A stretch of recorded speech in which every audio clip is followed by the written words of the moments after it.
Fala galera, beleza? Eu sou o Rafa Pereira e vocês estão aqui no Rede Rafas.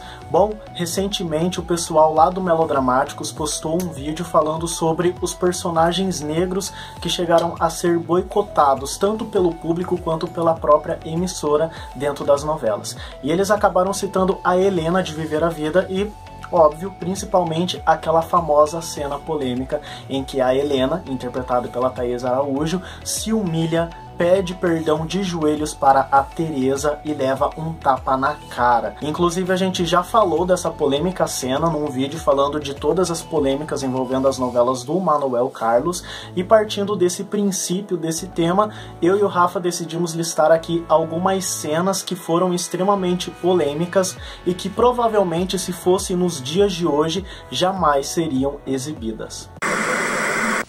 No ar, mais um campeão de audiência. Eu já falei antes da vinheta, mas para começar essa lista, né, vamos falar então sobre essa polêmica cena de Viver a Vida. Para quem não sabe o contexto, essa cena aconteceu logo depois que a Luciana, a personagem da Aline Moraes, ela sofre um acidente, fica tetraplégica e ela culpa a Helena, porque quando elas estavam viajando a trabalho, a Helena, por causa de um conflito entre as duas, ela se recusou a dar carona no seu carro para a Luciana. E a Luciana teve que ir de ônibus e o ônibus capotou, enfim, um acidente. Só que a Luciana acabou culpando a Helena por causa dessa negação em dar a carona para a Luciana. Enfim, depois de terem descoberto que a Luciana acabou ficando tetraplégica por causa do acidente e ela culpou a Helena, a Teresa, personagem da Lília Cabral, que era a mãe da Luciana, foi tirar satisfações com a Helena. E a Helena, ela já estava se sentindo culpada já. Se eu tivesse dado aquela carona para ela, eu poderia ter evitado dela ter ficado tetraplégica, enfim. Ela já estava carregando essa culpa e a Teresa foi tirar satisfações dela. E depois de um diálogo aí meio estranho, a Helena se ajoelha na frente da Teresa, pede desculpas, pede perdão, chorando, e ela acaba levando uma bofetada da Teresa. Perdoa.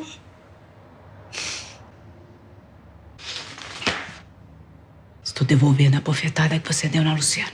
Essa cena causou muita revolta com o movimento negro. Eles mandaram diversas cartas, diversos e-mails pedindo para a Globo se retratar. Certamente eu acho que essa cena, de fato, em toda a história, essa é uma certeza, é uma cena que jamais seria exibido na TV nos dias de hoje, ainda mais, né, nesse movimento que a gente está tendo aí contra o racismo, né, vidas negras importam. Apareceu uma cena em que uma negra se ajoelha na frente de uma branca e pede perdão por algo que não é culpa dela e ainda por cima leva um tapa na cara. Se isso já revoltou lá em 2009, imagine se fosse exibido hoje em dia, 2020. Um outro caso de racismo abordado em uma novela foi na novela Pátria Minha. Inclusive a gente já fez um vídeo falando dessa novela e que o Rafa também citou essa cena que eu vou relembrar agora, que é a cena do Tarcísio Meira, o personagem que ele era praticamente o vilão da trama. Ele humilha o seu empregado por ele ser negro. Essa cena gerou muita revolta na época. Novamente, defensores do movimento negro mandaram diversas cartas para a Globo exigindo uma retratação. Para quem assistiu o filme Django Livre, do Quentin Tarantino, quando eu vi essa cena me remeteu ao filme do Django, onde o personagem do Leonardo DiCaprio fala que o cérebro do branco é melhor que o cérebro do negro, alguma coisa assim, essa teoria absurda que inventaram. E isso o personagem do Tarcísio Meira também fala na novela. Isso eu não tenho direito de me maltratar. Eu tenho todos os direitos dentro de minha casa e diante de um ladrão vagabundo ordinário. Eu aguentei muito tempo nessa casa. Vai chorar as mágoas pra polícia, negro insolente. Eu só aguentei por causa da dona Teresa. Olha aqui, é proibido falar o nome dessa vagabunda dentro dessa casa. Você não sabia disso, não? Cala a boca, não fala mais o nome dessa mulher aqui dentro. Mas ela se me tratou mal. Você cala a boca! Uma outra novela que também gerou polêmica com a questão racial foi A Lua Me Disse, de Miguel Falabella. Muitas pessoas defendem dizendo que ele quis usar um tom mais debochado para falar de racismo, só que mesmo assim, defensores do movimento negro caíram em cima da novela falando que a novela debochava e fazia isso de uma forma errônea. Um exemplo, né, para quem se lembra, tinha a personagem da Whitney, que ela, numa cena, ela fala que o irmão dela não pode ir em festa infantil porque o seu cabelo pichain iria estourar as bexigas da festa. Numa outra cena, a personagem da Zezé Barbosa, ela fala que o personagem do Meia-Noite não pode sair na rua de noite porque senão ele não conseguiria se enxergar no breu. Tem várias cenas aí da Whitney e da Latoya correndo da chuva, né, por causa que elas faziam chapinha no cabelo e elas correm da chuva, porque senão meu cabelo vai virar bombril, sabe?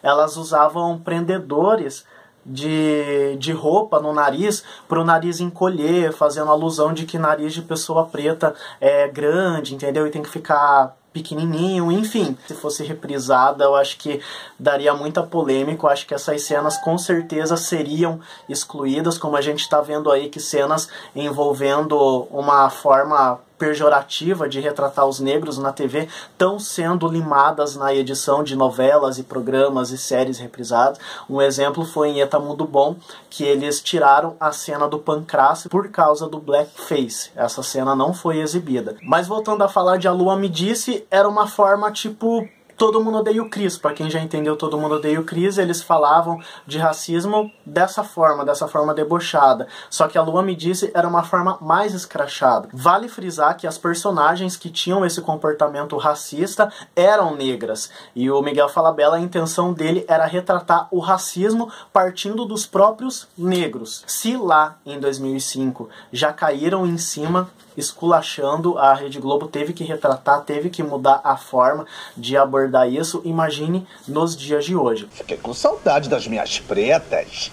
Preta? Onde é que tu tá vendo preta aqui? Eu, hein? Vê se te enxerga meia-noite. Difícil ele se enxergar assim, nesse breu.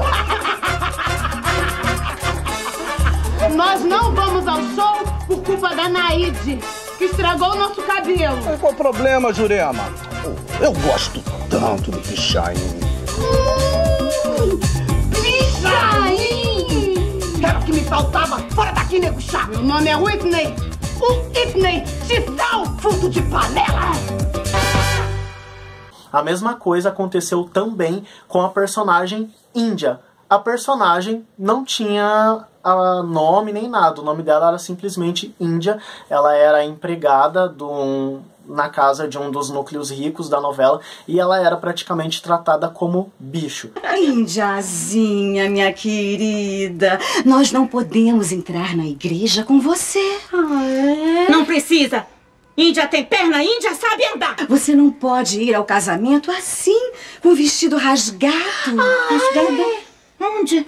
Onde? Aqui, ó.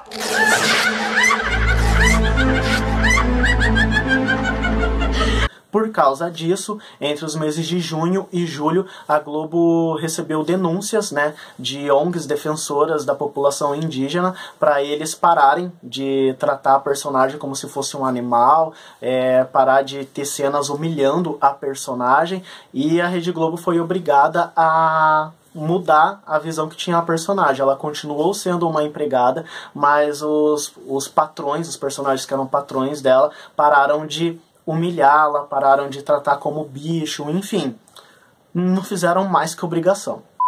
Quem já assistiu A Próxima Vítima sabe que ela é uma novela bastante pesada, principalmente no que se refere à violência. Entretanto, em A Próxima Vítima aconteceu uma coisa muito absurda que hoje em dia jamais aconteceria em novela alguma, que é a violência contra a mulher. Por mais que a Isabela, ela estava noiva do Diogo, personagem do Marcos Frota, e tinha um caso com o próprio tio, o Marcelo. E no dia do casamento, o Diogo descobre, pega os dois na cama e a punição máxima vai para cima da Isabela. E o Diogo simplesmente, ele agride ela, né, rasga o vestido de noiva dela, dá um tapa nela que faz ela rolar escada abaixo e agride ela, não é com tapa nem nada, é com chutes, com pontapés, e isso na frente de todos os convidados do casamento. E ninguém faz absolutamente nada para ajudar a Isabela. Um episódio semelhante aconteceu também em uma outra novela do Silvio de Abreu, que foi Torre de Babel. A começar pelo primeiro capítulo, onde o Clementino, personagem do Tony Ramos, assassina a sua esposa porque ela estava traindo com mais 2 outros homens durante uma festa na construção onde ele trabalhava. E ele assassina ela brutalmente com uma pá. E tempos depois, ele sempre frisa que a filha que ele teve com essa esposa que ele faleceu, a Sandrinha, que foi interpretada pela Adriana Esteves, ela tinha a mesma, entre aspas, personalidade de vagabunda da mãe.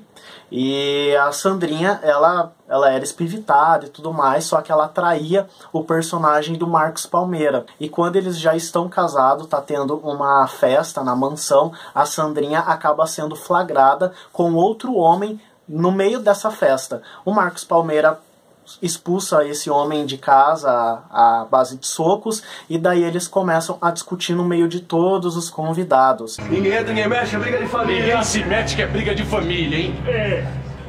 Você me diz? Que você é um cachorro!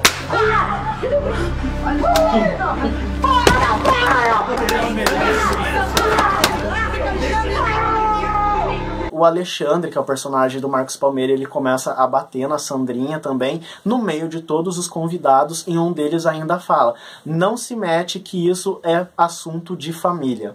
Ou seja, gente, não preciso falar mais nada, né? Jamais isso passaria na TV nos dias de hoje. Sem contar também, voltando em A Próxima Vítima, que a Isabela, na reta final da novela, ela é flagrada pelo Marcelo transando em cima da mesa da cozinha com o Bruno, personagem do Alexandre Borges. O Bruno, ele consegue escapar, não sofre nada, enquanto isso a Isabela, ela é constantemente esfaqueada pelo Marcelo, numa das cenas assim mais fortes, mais pesadas, mais chocantes da história da teledramaturgia brasileira. Então a gente vê aí que o Silvio de Abreu, ele gostava de punir as suas vilões com elas sendo agredidas por homens, pelos seus maridos, pelos seus amantes, enfim, coisa que hoje em dia é inadmissível, entendeu? É impensável ter uma coisa assim na TV brasileira.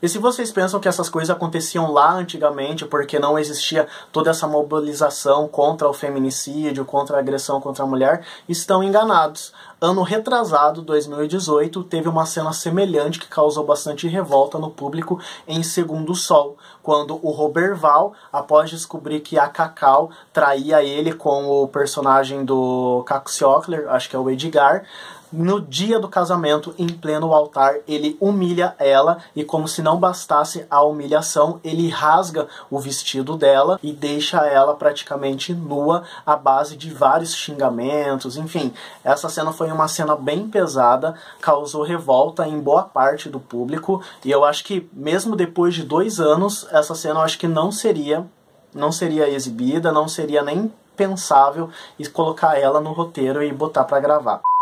Amor à Vida é uma novela que se propôs a falar de vários temas sociais, abordar várias causas sociais, só que ela abordou de um jeito muito errado.